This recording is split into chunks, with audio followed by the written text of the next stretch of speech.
Before. Yeah. All right. Hi, everyone. Hope you're well. Today we have one of my really good friends, Abdulrahman Rashid. So I've met Hello. Abdulrahman a few years ago. It's been like 2 years now. He's one of the coolest devs I know. He has started, I think, his game dev journey to a certain extent with Minecraft, working on Minecraft maps. I think you're also the only official developer for maps in the Middle East, no? Something of the sort? Kind of. We're the only official Minecraft partner in Saudi. Not anymore in the Gulf. Yeah. But we Yeah. were the first Gulf partner. Which is really, really cool. And he's currently working on his game Up with Doznik. Abdurrahman, honestly, he's been great, great inspiration for anyone working in game dev. He's also has his own YouTube channel. He helped a lot of people make their own games as well in their own way, and he's inspired a ton of people to start making games in one way or another. For today, he's going to be telling us about one of his favorite tools, Blockbench. We had a talk about this last year actually, and he was like, "Oh my gosh, I'd love to teach people about this because it's such a great tool." And for all of you that joined the meeting early, you kind of saw the kind of things that you can make with it. For all of you that didn't, tough luck. So yeah, let's follow Abdurrahman, check out his game Up with Doznik. You're gonna see his work over there. And I think I'll leave the floor to you now, Abdurrahman. Enjoy. Okay, awesome. Thank you. طيب. Hi everyone. I'm Abdurrahman. I'm a game developer. I founded Volcano Studios in 2019. We are an official Minecraft partner. We've published many maps and add-ons to the marketplace. We are working on our first indie game called Up with Doznik, and I'm here to yap about my favorite piece of software called Blockbench. So, a very big problem we have when you're starting game dev is 3D. You may find it a bit overwhelming at first. There's a lot of things to learn with it, armatures, like there's a lot of things to learn. And solo devs and small teams struggle with the amount of assets that need to be created in 3D. And the issue is AAA studios may have different people working on different parts of the 3D pipeline. So someone may be working on modeling and texturing. Someone else may be working on rigging and animating. And when we're a small team, we don't have that kind of luxury. So enter Blockbench. So what is Blockbench? Blockbench is a low poly pixel art modeling software. It is completely free. It started out as a Minecraft modeling tool, but it has grown much beyond Minecraft. And here are a few reasons to give it a try. So it is completely open source. It is made by the amazing Janus X11. Mojang actually uses it internally to make mobs and animate their entities and stuff. And it's not just Mojang, even Hytale Studios does it as well.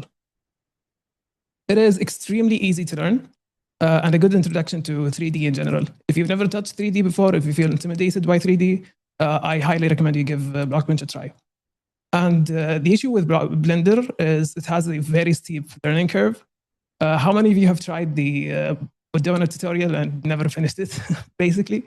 And the cool thing about Blockbench is anything you learn in Blockbench is easily transferable to Blender. And it's not just for Minecraft, again. It supports exporting to all the standard 3D formats. It exports to Godot, Unity, and Unreal. And we're actually using it in our game to create our assets. And it's not just cubes. If you think it's just like to make Minecraft looking stuff, you can make many different styles with it. You can make horror style, you can make super stylized stuff, you can make it cubic or not cubic at all. And the style is completely up to you. And it has an extremely, extremely fast workflow.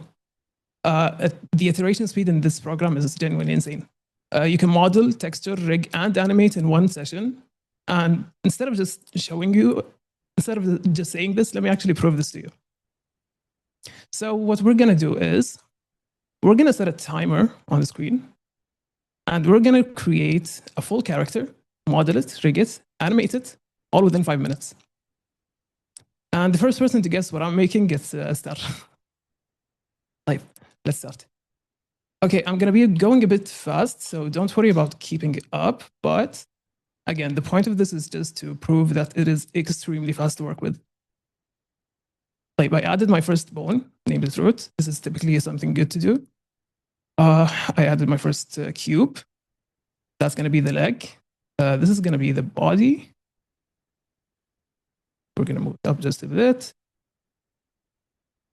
Yeah, this is good. Like, we're going to go ahead and do the head.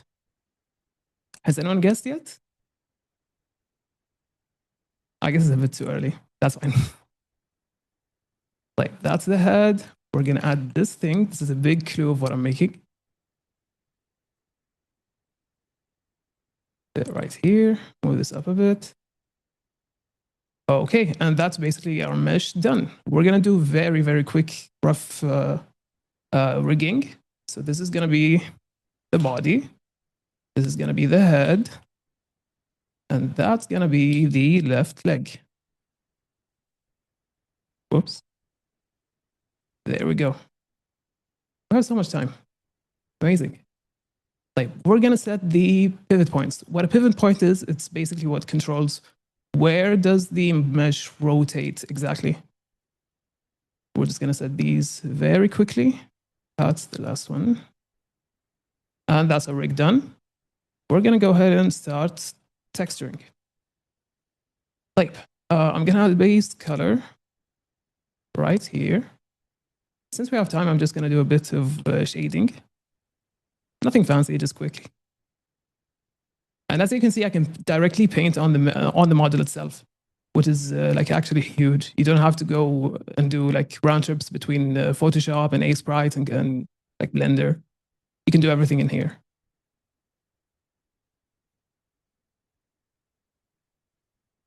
And the eyes. And I'm just going to hide this face because it's a cube that's smushed, so it has two faces. And now we're just going to move these bits over here really quickly. Okay, we're a bit close to half the time. We still have time. I can do a bit of shading.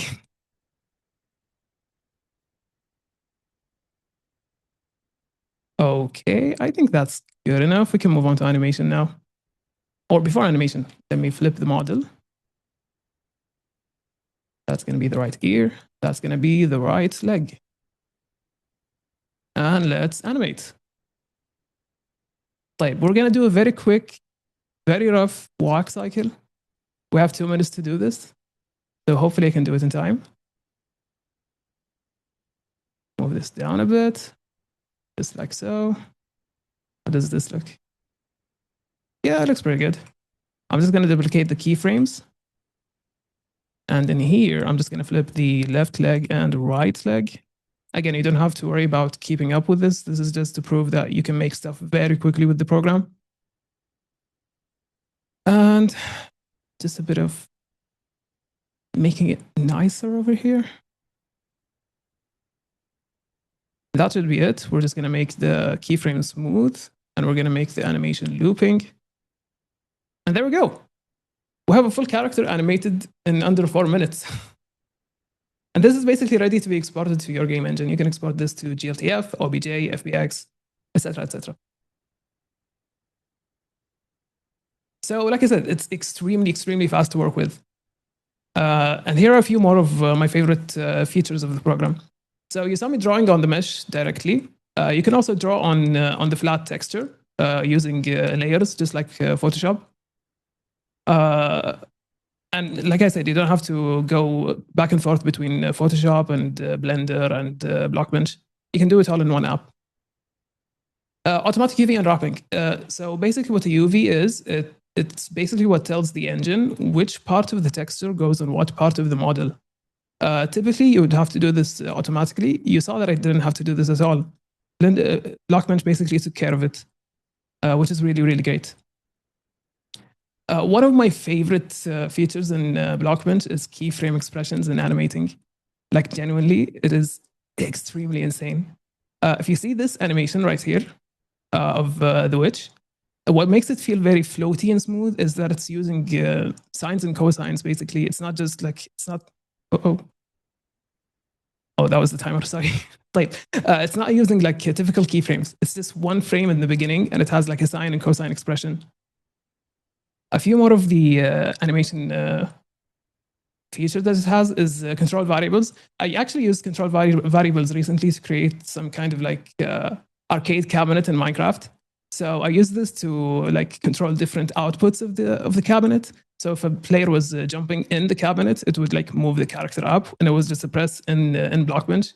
It has also a graph editor similar to Blender. You don't have to worry about graph editor that much in the beginning, but it does make your animations feel nicer. And one of the most exciting features to me is armatures and weight painting. They added this in October, and it's genuinely so exciting.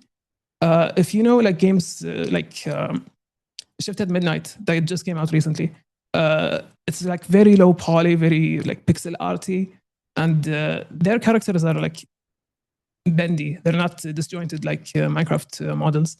You can basically do this now in Blockbench. I will say that it's not like fully production ready. It's something like to watch out for and like pay attention to. But it's genuinely really cool. And that's not all. It generally keeps getting better with updates. They recently added splines, and splines are used to create like kind of cables, pipes, tree branches, and hair. You can make your models smoothly shaded. So if you don't want your mesh to look completely flat, you can make it look kind of smooth, like this picture. They added collections. Collections are actually really nice because you can add multiple models in one project. And I actually use this in our game to add like the weapon model to the character and animate it in first person. There's also an extensive library of community plugins. And of course, it has all these nice things, but it doesn't do everything. It doesn't handle high poly models very well. There's no sculpting. There's no vertex painting. There's no serious rendering or simulation. So what's the solution? We use both. We use both Blockbench and Blender. So we do modeling, texturing, and animating in Blockbench. And for complex stuff, we use Blender. So for example, we animate our characters in Blockbench. And for the floor, we can separate the textures between grass and dirt using vertex painting. And that's something we do in Blender. So hopefully I convinced you to give Blockbench a try. If you have any questions, feel free to ask them in the chat. You can try it out at blockbench.net. You can run it on your desktop, your browser. You can even run it on your phone, which I wouldn't recommend, but you can do it. And yeah, that's it for me.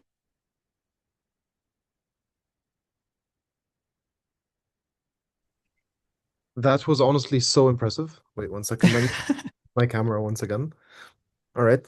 Abdurrahman, thank you. This was really cool. Actually, I have a few questions, and I'm pretty sure some other people will have some as well. So what got you into Blockbench from the start, basically? Well, like, was it Minecraft that got you into this, or was it the other way around? Or was it like Oh, seeing... fully Minecraft, yeah. I was making Minecraft before I was making Minecraft maps before we were able to create custom models in Minecraft. Like Okay, I okay, actually started using Blockbench as soon as it came out. okay. And so how long had it been? Like, how much did it increase your workflow, basically? uh, I don't know how to answer this because like it was the only way to create custom models in Minecraft. But then they, out of the blue, they added export for game engines, and that gave me a huge Huh. motivation to try out game development. Okay, okay, interesting. So it was the other way around. It was basically you started with Blockbench, and then you were like, oh, now that I can go to other places as well, I'm just going to Oh use yeah, it. Unreal yeah, Engine yeah, or yeah. some sort. Okay, that's really cool. Awesome. We have a question from Ahmad, which is why do you do terrain texture painting on Blender instead of inside Blockbench? Good question. Because it makes the texel density uh, not janky. So let me give you a quick example here. So if you see the pixels here, they overlap perfectly. Actually, let me go to another level because this isn't custom mesh. This is a landscape. Sorry, I think I said the question wrong. The question was inside, sorry, why do you do terrain texture painting on Blender instead of in the engine? Ahmad, which engine are you talking about? Unreal? I see what you mean. Yeah, because our game is a roguelite and we have pseudo level generation, which basically just puts levels together. Let me see if I can open this mesh. So yeah, we basically create the meshes of the floors in Blender, and then we separate the paths and draw the paths in vertex painting like this. And that basically makes sure that the pixels are lining up correctly between the two textures. Okay, interesting. Does this answer your question, Ahmed? Awesome. Cool. Perfect, perfect. All right. Someone asked as well, where was the question? It was over here.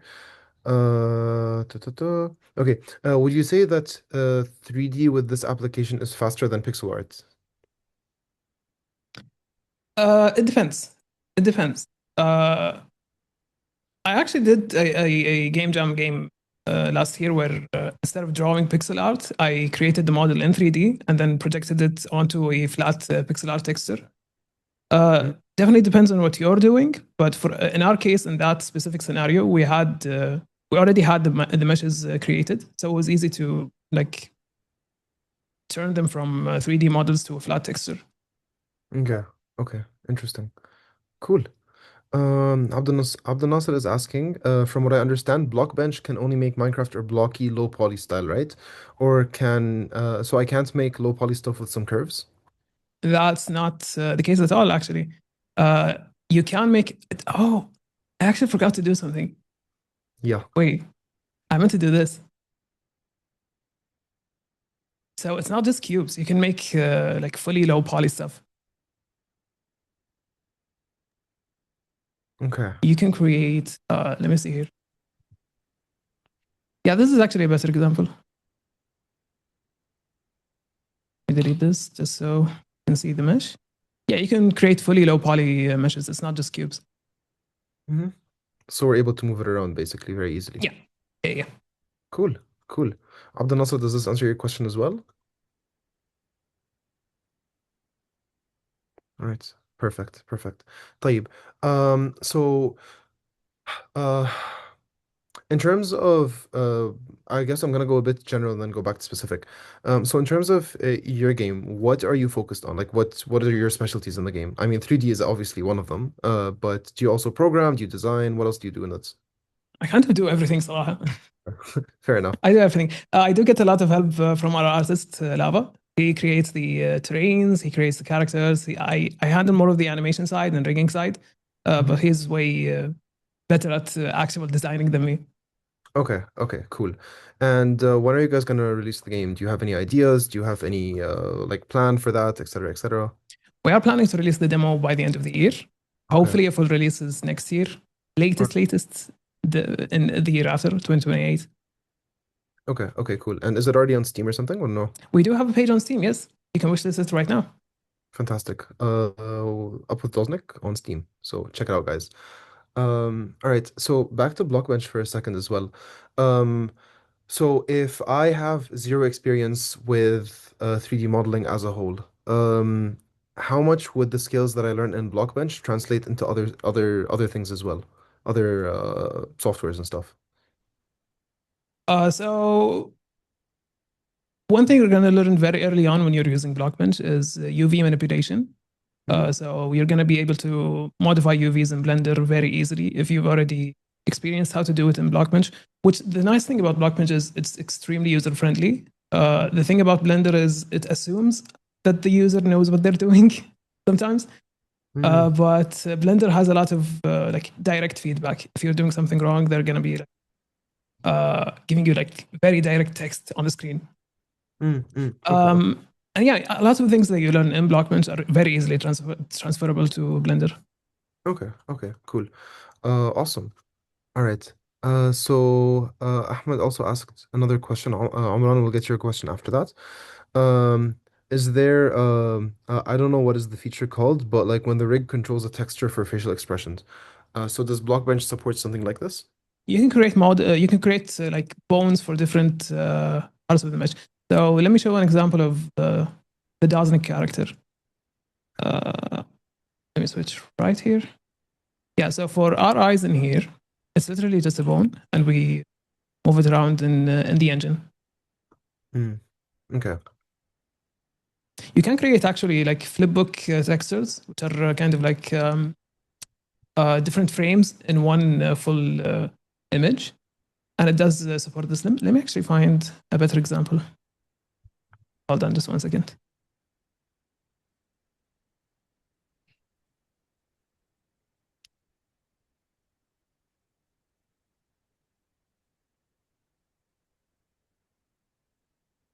so many models.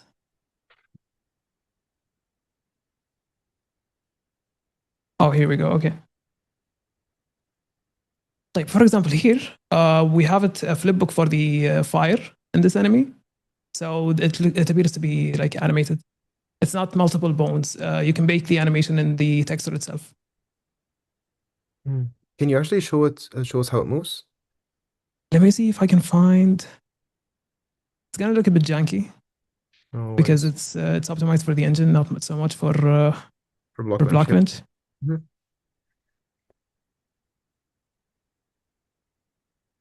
Yeah, it can look something like this. Let me show it in the engine actually. That may be a better idea.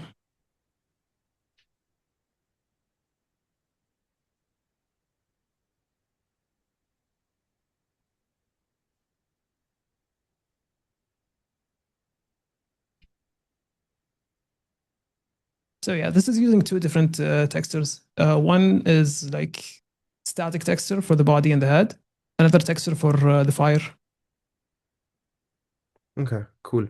And you can do all of this within Blockbench. Nice. Awesome.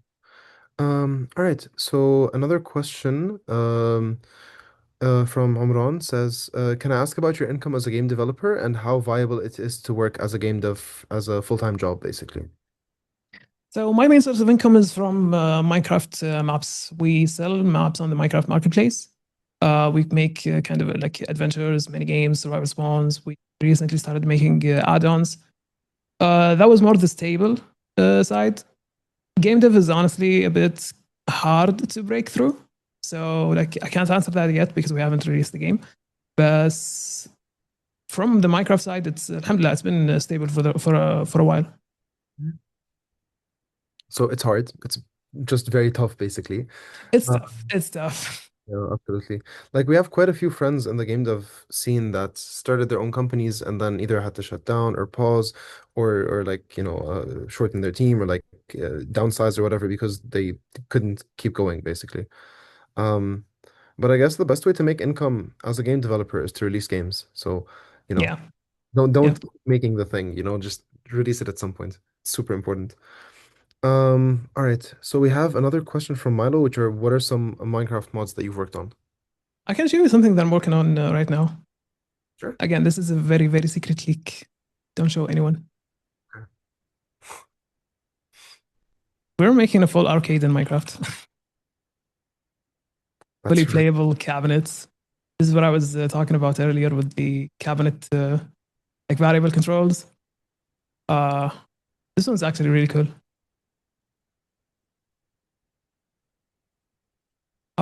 We have fully like working bowling in Minecraft. Ah, I didn't get a strike. That was close though.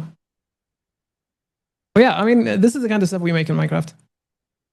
Dance, dance. Wait, this one's actually really, really fun. well, that's funny. Does it go It faster gets or slower? harder. Oh yeah, yeah, it gets harder more you play. Yeah. That's cool. Yeah, Nice. Like this is literally full on arcade. literally, yeah. You collect tickets in here, and then you come here, give your tickets, and try to catch a. This is still a work in progress. Doesn't look very, very good yet. But yeah, you bring your tickets here, and you try to catch plushies. So fun. Yeah. Okay, that's awesome. I think we're gonna need to cut this out of the video if we want to post it on YouTube. But yeah, we'll keep it as like an extended cut later on for when you release. Nah, it's fine. I don't keep any secrets. That's okay. It's really, really cool. Honestly, that's awesome. Thank Um, you. Amran says don't forget to use the cushions as well. Uh, We're waiting for those. We're waiting for those. They haven't come to Bedrock yet. hmm, okay. You're doing this on the Bedrock edition basically for Yeah, Minecraft. yeah, yeah. Cool. Awesome. So another question from Ahmed was what kind of what kind of tools do you use to make the mods for Minecraft? Is it just raw Lua or is it something else? No, so Minecraft is a bit weird, especially the Bedrock side. because there's a lot of parts involved. But mainly we use JavaScript or rather TypeScript to create our scripts. Uh, there are a bit more stuff like in-game commands. It's kind of like weird to explain, but basically it's kind of like sequential lines of commands written into one file called a function file. And we combine those with TypeScript scripts. Okay, okay, that's really cool. We'll take a few more Minecraft questions and then hop back to Blockbench if anyone has questions on that. So Yes, Abdullah please. is asking, is modding different from game dev, or can I, for example, start making mods for some games and then break through the game dev so I can build a portfolio? I don't think they're that different. I actually think they go well. They go together very well. Uh, there are a lot of instances where I've learned something from Minecraft that was directly transferable to game dev, like enemy behavior, things like that. And there are a lot of instances where I've learned something in game dev that made me like way better at creating mods in Minecraft. Mm-hmm. Yeah, honestly, like I have one of the teams that we know, the team that made Old World. I forgot their name. I feel bad. Anyway, they're I know the CEO of the company and stuff, and she was telling us that sometimes she hires from the community itself. Like whenever she sees modders creating things for their games, whenever she sees people making certain things, whenever she sees people even in the community just helping people out and stuff. This in itself is like an it gives people confidence that they can actually hire this person to come and work with them. So making mods is a great way to start in game dev, especially with the amount of support you get and with like the visibility, let's say, that you're gonna get from this.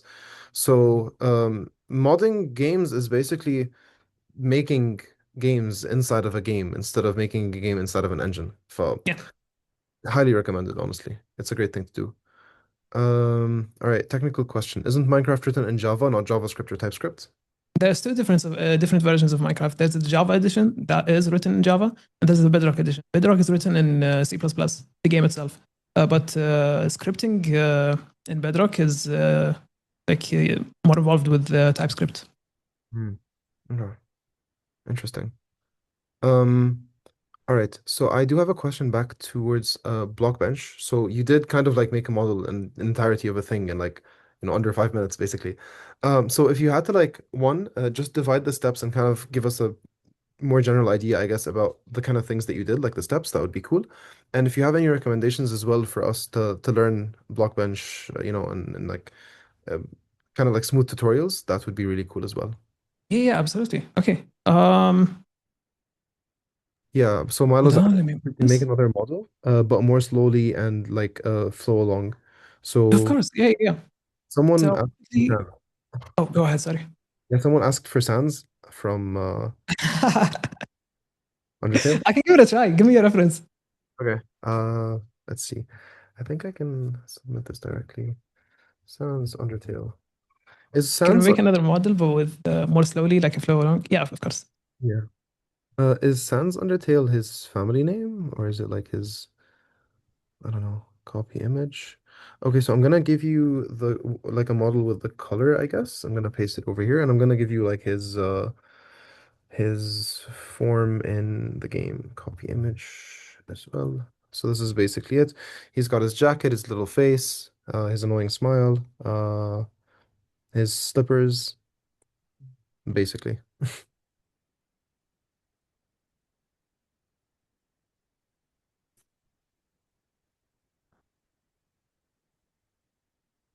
Okay. Where did you send that? Oh, I sent it inside the chat. Oh, you can't see the chat. Do you prefer I send it to you on Discord? Oh, oh yeah, yeah. Please. Ya Allah. I can't see it in the chat. Oh. Okay. It's in the Zoom chat. I wonder if I can tag you. Can you see I the see tag? the tag. I don't see the image. Images probably didn't send. Okay. Guys, can anyone else see the images or no? Oh, we can't see it. All right, fantastic. Just Great. send it on Discord. It's fine. I'm gatekeeping it. All right. So sans with pixel art style. If you want to also just show it on the screen so people have an idea about what you're looking at, that would be cool. Yes, of course. Your picture, I'm just Like gonna first thing I'm gonna do is I'm just gonna add the reference to Blockbench, and you can do this. You can do this by either saving it locally as a file, or you can just copy the image and go to Blockbench, right click, add reference image. That's the local variant. You can do instead reference image from clipboard. So we're just gonna add this, we're gonna move it up here. We're gonna also add this image as well. Why not? It's not showing up. That's okay. Ahmad's asking if you can present through the screen instead of through the cam. Is that Yeah, of possible? course. Yeah, Right. yeah, yeah. How do I do that? You would I don't need know if I have the permissions to do so. okay. You'll need to click on share for this, but let me see if I can. Oh, oh yeah, yeah, yeah. All right. Perfect. All right, amazing. We can see Blockbench. That's perfect. Amazing. I'm going to add another reference. First thing I always do is I add a group, and a group is basically just a collection of like different parts of the mesh. I always call it root, and that's going to be the root of the character. We're going to add a cube. So I always like to start from the bottom up. Gonna move this just a bit right here. I'm clicking the space to change from move to scale. You can also choose these up here, and you can also use the direct key bindings. So R for resize, E for rotate. Don't worry about the pivot point for now. I just click Control D to duplicate. Actually, I shouldn't duplicate yet because I'm gonna be texturing. We're gonna be moving this up, and it's very, very, very like intuitive. You just drag it along. We're gonna start working on the pants now. And again, I'm not the best modeler, so don't judge harshly.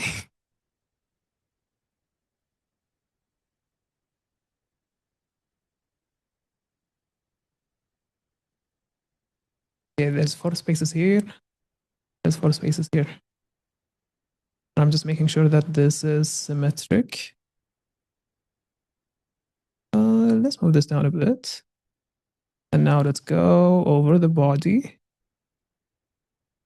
For the sake of time, I'm not gonna make the jacket an actual mesh. We're just gonna paint it in. But I will be making him a bit bigger.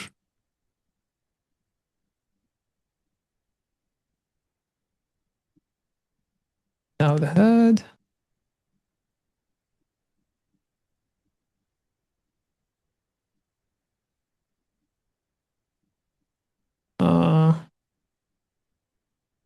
I feel like he would lean forward like this. This doesn't look right. Wait. Having a bad time today. We're gonna add the arms.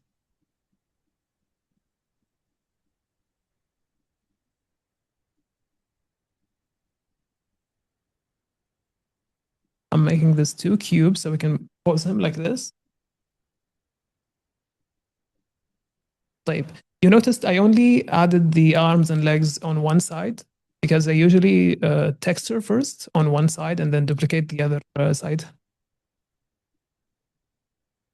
Now we select all the cubes and then create mesh or create texture, sorry.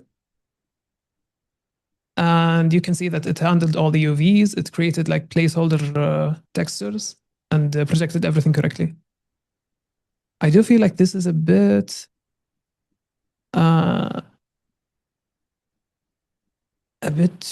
too small. So what I'm gonna do is I'm gonna retexture the texture. And we're just gonna double it to give us more space to work with. We're gonna. I just switched to the paint tab up here. Sorry, I'm going too fast. And yeah, I switched to the paint bucket. I placed the white color. let's pick this color exactly. Okay, for the pants, we're gonna do this. White here. It's slightly off white here.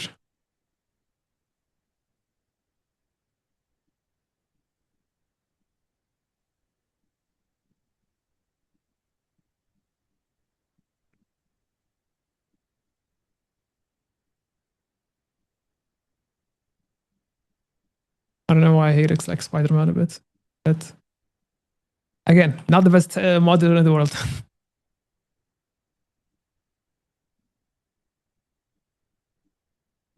Why is this red?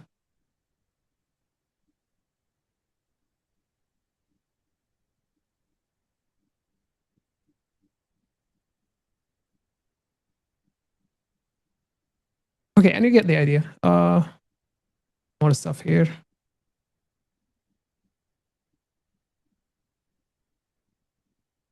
طيب, now we're gonna move on to rigging. I don't want to waste too much time on this, honestly. So we'll move on to rigging. طيب, to rig, we're just gonna add a bunch of different groups. So, for example, we're gonna add the upper arm L, and that's gonna contain this bone or this cube, and then another bone inside with lower arm or hand L. We're gonna move this cube over. And basically, the rigging process is just moving cubes into their appropriate bones. That's going to be the foot. That's going to be the leg. And you'll notice that I'm putting underscore L, indicating the side of the model. So the foot is going to go inside the leg.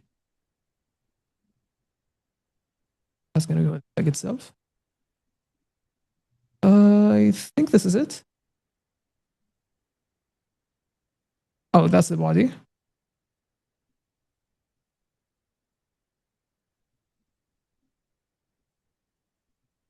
That's the head. We're moving the arm inside the body. And now we're going to move the pivot points.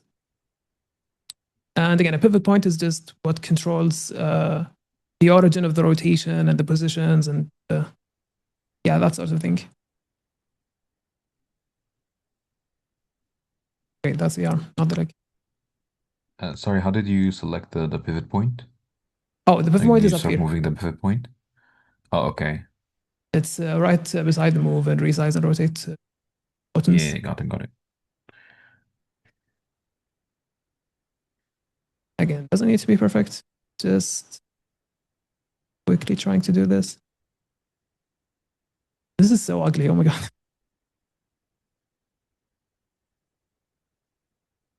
It's fine. No, it's not ugly, man. It's amazing. The You speed don't of have it to. is amazing.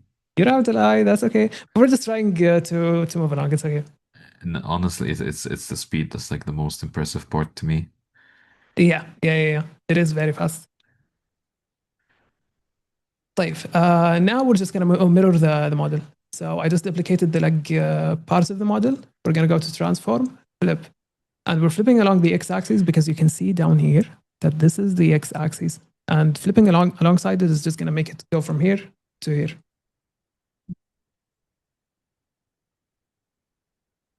That with the leg. Now we can do the same for the arm.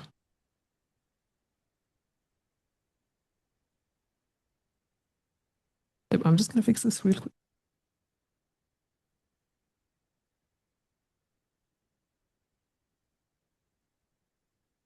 Okay, and yeah, that's pretty much it for the rigging. You can now start rotating, and rotate. Things are gonna rotate exactly at the point of the pivot point. So if I go ahead and do this, then move the pivot point away, and it's like around the head, and go back to the rotation mode, it's gonna rotate alongside the pivot point itself. Now for animations, you can go ahead and click this button to add an animation, and you can just click each part of the mesh and it will automatically select the bone. So if I just click on this lower hand, it's just gonna click it directly.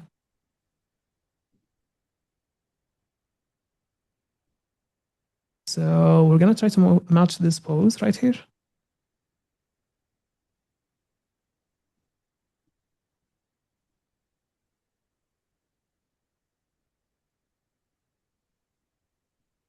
Bit lower.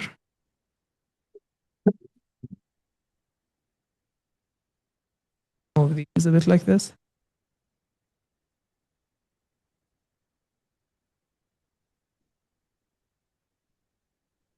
Oh. Wait, where's the body? Yeah, okay.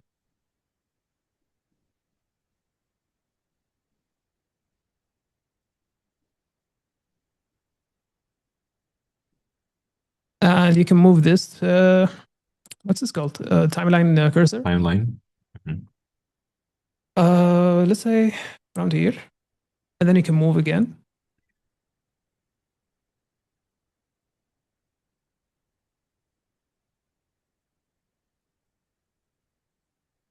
Why did I attach this bone here? Over to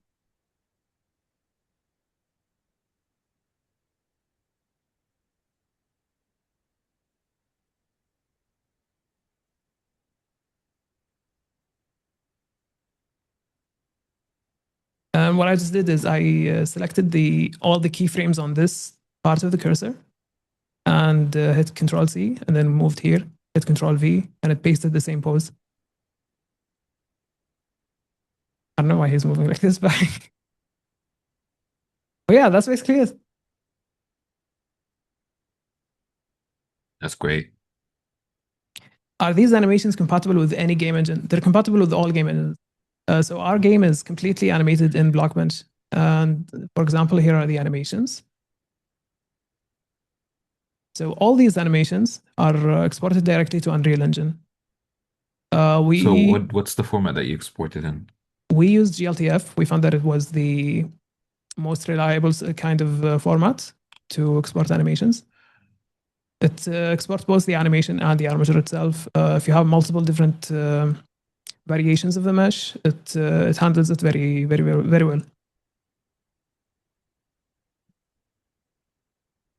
And for the models, like do you export, like does it export also the skeleton and stuff, and in what format? Oh yeah, GLTF has it all. Like it exports the skeleton, it exports the skeletal And it's mesh, all the natively animations. supported in most common engines. Yeah, yeah, yeah. Okay. Do we have any other questions? If you have any questions about Minecraft as well, I'm happy to answer. I actually had a question, but I hesitated to write it. Why? You kept saying that it you know I remember like having a session with you like from years ago. But previously you would always say that it's Bedrock was the Minecraft that you made the mods for. I'm assuming there is no actual like marketplace for mods for Java because as far as I know they're all free. Yeah, Java's a bit weird. So I think the main kind of source of income for Java stuff is through servers. Not sure there are like paid maps exactly for Java.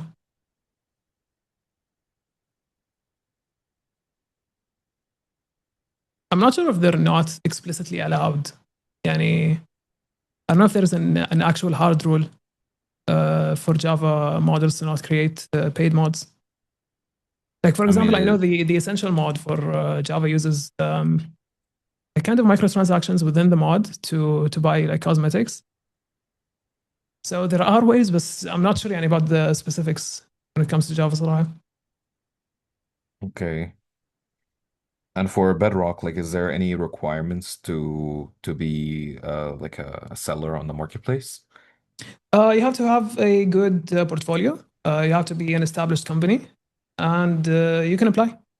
You can't be That's like a pretty much solo it. dev that just applies Yeah, for it. yeah, You can? yeah, yeah. You can, as long as you're a Okay. registered entity, basically. Okay. It can be like an LLC or a solo one-person company, or equivalents of Yeah, but you that. have to like register as a company. Got it. Yeah. Do we have any other questions? Let's give it like 10 seconds.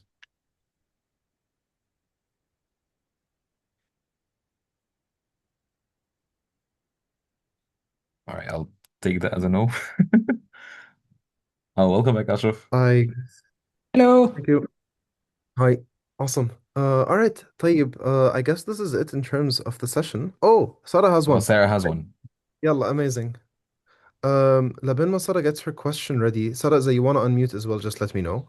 Abdurrahman, where can we find you? Where can we check out your work? Do you have any recommendations as well on where to look into Blockbench some more? As you have any like YouTube channels or something of the sort, that would be super cool. And You can find me everywhere at ospace202. I'm on Twitter, Instagram, YouTube.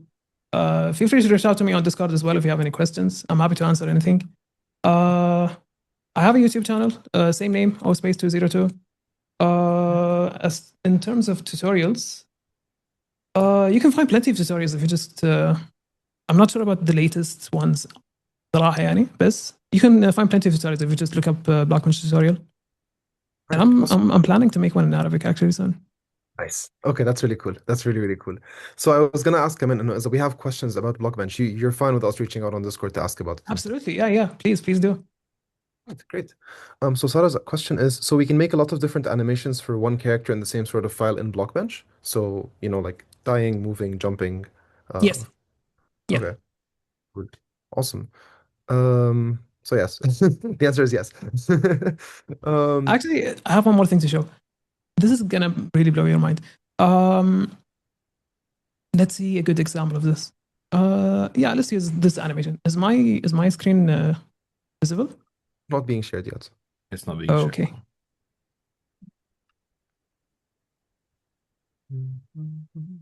Okay. So one of the very, very amazing things about Blockbench is animation retargeting. So if you made an animation for one character and you want to move it to another character, let's say this character, for example, it already has an idle animation, so I'm just gonna move it or rename it for now. What you're gonna do is you're gonna copy, you're gonna paste, and that's the animation. That's your whole retargeting. That As long as easy. you're using the same bone names, that's it. It's that easy. Yeah, Crazy. Wow. Okay. Like exact same bone name or just like roughly the same? exact same bone name. Oh, That's why okay. it's good practice to use consistent names across models.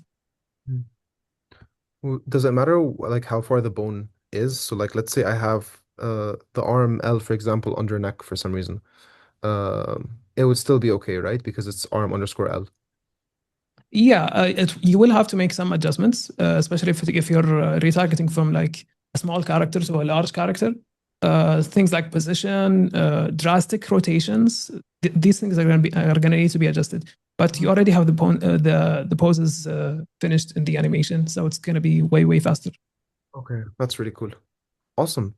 So another question from Sarah is the animations don't have to be for NPCs only, right? They can be for playable characters, or is that more of like a coding related thing? They don't have to be NPCs only. Yeah, you can make them for pretty much anything you want. So, for example, in the Minecraft map I showed earlier, all the machines were animated in Blockbench. Oh, nice. That's cool. Awesome. So, Sarah, as well, just to add one quick thing is when you're going to export the model, you're going to have a way to actually target each of the animations and call them to play inside the engine itself. So you're going to tell the game when it's going to play the idle animation, when it's going to play the run animation, when it's going to play, etc., etc. So it's going to be done with coding for NPCs and PCs. So yeah, cool. طيب, awesome. Thank you so much, Abdurrahman. This was great. Thank you everyone for attending as well.